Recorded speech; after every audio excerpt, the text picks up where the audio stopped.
여러분, 집을 자식한테 물려주려고 생각하고 계십니까? 그런데 지금 이 타이밍, 잘못 움직이면 자식한테 갈 돈이 세금으로 빠져나갈 수 있습니다. 2026년 5월 9일, 부동산을 가지고 계신 부모님들께는 그냥 날짜 하나가 아닙니다. 집을 언제 파느냐에 따라 자식에게 남길 돈의 크기가 달라질 수 있는 하나의 중요한 기준점입니다. 그 이유는 이 날짜를 지나면 조건에 따라 집을 팔 때 내는 세금 부담이 이전보다 훨씬 커질 수 있기 때문입니다. 특히 집이 두 채 이상이신 분들, 은퇴를 앞두고 집을 정리하려는 분들, 자녀 결혼이나 주택 마련을 도와주기 위해 집을 팔 계획이 있는 분들은 이 영상 끝까지 보셔야 합니다. 오늘 영상은 지금 내 상황에서 어디가 위험한지, 어디까지 준비하면 되는지를 정리해 드리겠습니다. 조금만 알고 움직이면 불필요한 세금 부담을 줄일 여지는 아직 남아 있습니다. 요즘 뉴스에서 자주 들리는 말이 있습니다. 다주택자 양도세 중과 유예 종료, 그리고 5월 9일 데드라인이라는 표현입니다. 말이 어려워서 그렇지 의미는 복잡하지 않습니다. 집을 여러 채 가진 사람이 집을 팔 때 무겁게 매기던 세금 규칙을 다시 원래대로 돌리겠다는 뜻입니다. 이 제도는 처음부터 영구적인 것이 아니었습니다. 2022년 부동산 거래가 급격히 얼어붙으면서 정부가 한시적으로 중과세 적용을 밀어준 것이 시작이었습니다. 세금 부담이 너무 커서 아무도 집을 안 파는 거라면 이 규칙을 잠시 미뤄보자는 판단이었습니다. 그 이후로 시장 상황이 나아지지 않으면서 유예는 한 번, 그리고 또 한 번, 여러 차례 연장되었습니다. 이 과정이 4년 동안 반복되다 보니 많은 다주택자분들 사이에서는 하나의 학습 효과가 생기게 되었습니다. 이번에도 또 미루겠지? 거래도 없는데. 설마 다시 적용하겠어? 결국은 연장될 거야. 그래서 많은 분들이 이번에도 크게 신경 쓰지 않고 지켜보고 있었던 겁니다. 하지만 지금은 분위기가 완전히 다릅니다. 현재 기준으로 정부는 유예를 더 끌기보다는 과세 원칙을 정리하겠다는 입장을 여러 차례 보여주고 있습니다. 유예가 길어질수록 제도의 원래 취지가 흐려지고 규칙이 불명확해질수록 시장이 더 왜곡된다는 판단이 깔려있기 때문입니다. 그래서 시장에서는 이번에도 또 연장될 것이라는 기대가 깨질 가능성이 크다는 분석이 나오고 있는 겁니다. 이제 여기서 중요한 건 5월 9일 이후 실제로 무엇이 달라질 수 있느냐입니다. 그걸 이해하려면 먼저 양도세가 어떤 구조로 계산되는지부터 차근히 짚고 가야 합니다. 양도세는 집을 팔아서 생긴 차익, 그러니까 내가 산 가격보다 비싸게 판 그 이익에 대해 부과되는 세금입니다. 이 세금은 정해진 하나의 비율이 아니라 차익이 커질수록 세율이 올라가는 누진 구조를 가지고 있습니다. 기본적으로 우리나라에서 가장 높은 구간의 기본 세율은 45%입니다. 여기에 다주택자에 해당하면 조정 대상 지역 내에서 중과세라는 추가 세금이 붙을 수 있습니다. 2주택자는 20%포인트, 3주택 이상은 30%포인트가 더해질 수 있습니다. 그리고 여기서 끝이 아닙니다. 양도세액의 10%에 해당하는 지방소득세가 또 함께 부과됩니다. 계산을 한번 해볼까요? 기본 세율 45%에 중과세 30%포인트를 더하면 75%가 됩니다. 여기에 지방소득세 7.5%를 더하면 82.5%라는 숫자가 나옵니다. 이 모든 조건이 겹치게 되면 이론상 최고 실효세율은 82.5%라는 매우 높은 수치에 도달하게 됩니다. 물론 이 82.5%는 규제 지역 안에 집을 팔 때, 그리고 양도 차익이 아주 클 때의 이야기입니다. 모든 분께 똑같이 적용되는 확정치는 아니지만 내가 그 대상이 되는 순간 피할 길은 없습니다. 쉽게 다시 말씀드릴게요. 내가 평생 고생해서 집 한 채 잘 키워놨더니 조건이 맞으면 팔 때 그 이익의 상당 부분을 세금으로 내야 할 수 있다는 소리입니다. 내가 10억 원을 벌었을 때 조건에 따라 8억 원 넘게 세금으로 나가고 내 손에는 2억 원도 안 남을 수 있다는 뜻입니다. 하지만 이 높은 세율보다 더 중요한 것은 따로 있다는 사실을 꼭 아셔야 합니다. 바로 장기보유 특별공제라는 혜택이 중과세 대상이 되면 적용받기 매우 어려워진다는 점입니다. 이 제도는 집을 오래 보유한 경우 세금 부담을 줄여주기 위한 국가가 주는 가장 든든한 방패와도 같습니다. 우리가 10년, 20년 한 집을 지키며 살아온 그 세월의 노력을 인정해서 세금을 계산할 때 차액의 일정 부분을 아예 없는 셈 쳐주던 아주 큰 혜택입니다. 다주택 중과가 적용되는 특정 케이스에서는 이 공제율이 최대 30%까지로 제한될 수 있습니다. 그런데 중과세 대상이 되는 경우 이 든든했던 방패를 쓰기가 매우 어려워집니다. 내가 이 집을 10년을 가졌든 20년을 가졌든 조건에 따라 그 세월의 가치를 세법상으로 전혀 인정받지 못하게 될 수 있습니다. 세율이 오르는 것도 부담이지만 수억 원을 깎아주던 이 공제가 사라지는 것이 실질적으로는 자식에게 갈 돈을 크게 줄이는 진짜 범인이 될 수 있습니다. 도대체 그 차이가 얼마나 큰지 실제 숫자로 더 꼼꼼하게 비교해 보겠습니다. 지금 보여드리는 숫자는 계산의 원리를 이해하기 위한 예시입니다. 실제 세금은 취득 당시의 필요 경비나 공제 항목에 따라 개인별로 크게 달라질 수 있으니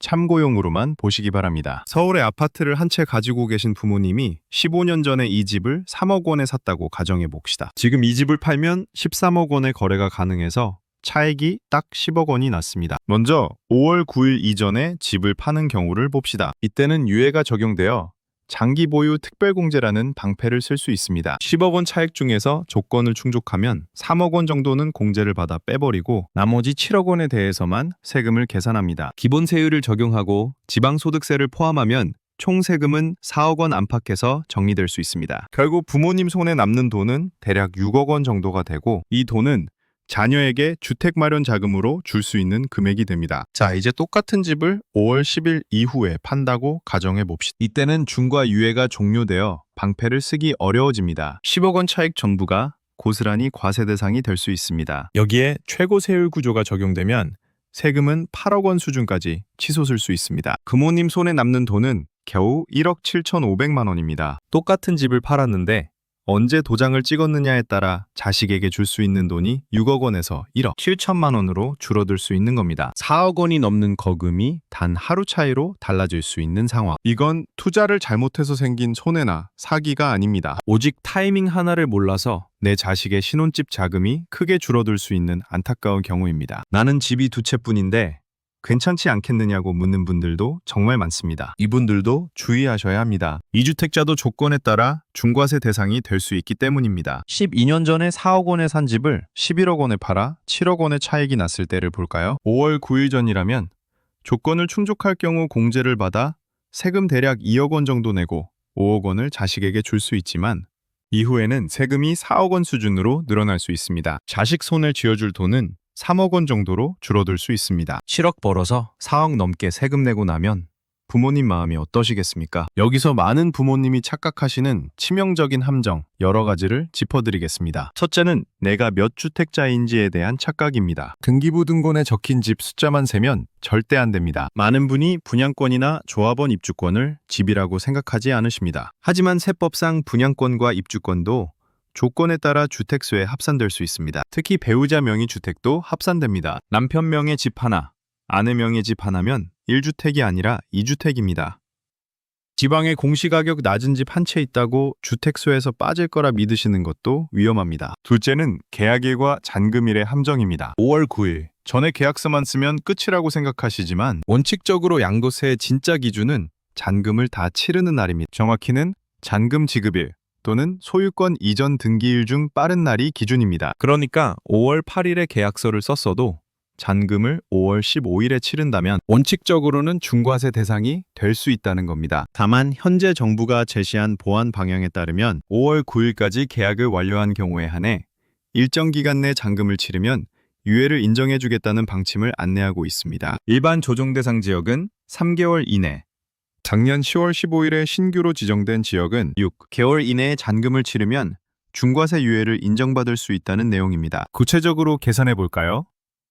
서울 강남에서 5월 9일에 계약했다면 잔금은 8월 9일까지 쳐야 합니다. 경기도 성남시처럼 신규 지정 지역이라면 11월 9일까지 잔금을 치르면 됩니다. 하지만 이 날짜를 단 하루라도 넘기면 계약을 언제 했든 상관없이 중과세가 적용될 수 있습니다. 여기서 정말 조심하셔야 할 점이 있습니다. 매수자가 대출 심사가 늦어져서 잔금을 일주일만 늦게 치르자고 사정할 수 있습니다. 인정상 어쩔 수 없이 들어줬다가 그 일주일 차이로 내 세금이 수억 원 뛸 수 있다는 소리입니다. 절대로 잔금일은 기한 내로 확정하셔야 합니다. 셋째는 장기 보유 특별공제의 함정입니다. 1주택자 부모님들도 잘 들으셔야 합니다. 10년 넘게 한 집에 사셨더라도 사정상 일시적으로 2주택자가 된 상태에서 5월 9일을 넘기면 조건에 따라 이 공제 혜택을 받기 어려워질 수 있습니다. 오래 보유했다는 것만 믿고 있다가 중과세 대상이 되어 공제를 못 받게 되면 세금은 예상보다 2배 넘게 나올 수 있습니다. 1주택 비과세 요건을 채우지 못했거나 거주기간이 짧은 상태에서 파는 1주택자도 이 데드라인에서 결코 자유롭지 못합니다. 넷째는 조정 대상 지역에 대한 착각입니다. 우리 동네는 변두리니까 조정 대상 지역 아니겠지. 이렇게 생각하시면 안 됩니다. 작년 10월 15일에 정부가 조정 대상 지역을 대폭 확대했습니다. 현재 서울은 25개 구 전체가 조정 대상 지역입니다. 경기도도 12개 시구가 포함되어 있습니다. 성남, 과천, 광명, 하남, 고양 일부, 용인 수지구와 기흥구, 화성 동탄 등입니다. 정확한 지역은 국토교통부 홈페이지에서 반드시 확인하셔야 합니다. 다섯째는 증여와 매도의 타이밍 착각입니다. 어차피 자식 줄 거니까 증여하는 게 낫지 않냐고 생각하시는 분들 계십니다. 하지만 증여도 증여세라는 세금이 따로 붙습니다. 자녀에게 10년간 5천만 원까지는 비과세지만 그 이상은 세금을 내야 합니다. 매도와 증여 중 뭐가 나을까요? 이건 정말 모든 걸 종합적으로 고려해야 합니다. 혼자 계산하시면 절대 안 되고 반드시 세무 전문가의 도움을 받으셔야 합니다. 자, 이제 부모님이 오늘 당장 하셔야 할 일 7단계를 정리해드립니다. 첫째, 내가 세법상 진짜 몇 주택자인지 국세청 홈택스에서 확인하십시오. 분양권과 입주권, 배우자 주택, 오피스텔까지 포함해서 정확히 파악해야 합니다. 둘째, 내가 팔려는 집이 조정 대상 지역에 해당하는지 국토교통부 홈페이지에서 반드시 확인하십시오. 규제 지역이냐 아니냐에 따라 세금이 억 단위로 바뀝니다. 셋째, 집을 산 날짜와 오늘 날짜를 대조해서 보유 기간을 따져보고 공제 혜택이 적용 가능한 상태인지 미리 따져보십시오. 넷째, 5월 9일 이전에 매수자를 찾아 계약이 가능한지 그리고 잔금일을 기한 내에 설정할 수 있는지 공인중개사와 진지하게 상의하십시오. 다섯째, 이 모든 내용을 자녀와 함께 상의하십시오. 자녀가 언제 돈이 필요한지, 언제 집이 필요한지에 따라 부모님의 매도 타이밍이 결정되어야 합니다. 여섯째, 반드시 실력 있는 세무사의 도움을 받으십시오. 상담 비용 몇십만 원 아끼려다 자식 돈 수억 원을 날리는 경우가 우리 주변에 정말 많습니다. 일곱째, 지금 바로 이 영상을 자녀분께 보내시고 우리 집 상황이랑 관련이 있을 수 있으니 시간 내서 같이 보자고 말씀하십시오. 2026년 5월 9일. 이 날짜는 누군가에게는 소중한 자산을 지킨 날이 되겠지만 누군가에게는 정보 부족으로 상당한 금액을 세금으로 낸 후회의 날이 될 수 있습니다. 부모님이 미리 공부하고 정리해 놓는 판단 하나가 자식에게는 10년의 고생을 덜어주는 가장 귀한 유산이 될 수 있습니다. 부모로서 자식에게 집 한 채 제대로 물려주는 것, 그것보다 더 큰 보람이 어디 있겠습니까? 그 보람을 불필요한 세금 때문에 포기하지 마십시오. 조금만 더 관심을 가지고 움직이면 아직 늦지 않았습니다. 돈의 현실은 앞으로도 부모님이 자식 앞에서 당당해질 수 있는 정확한 기준을 전해드리겠습니다. 뉴스에서 떠드는 어려운 말들에 겁먹지 마십시오. 오늘 내용이 여러분의 가정에 실질적인 도움이 되셨기를 진심으로 바랍니다. 구독과 알림 설정으로 우리 채널과 계속 함께해주세요. 여러분의 소중한 자산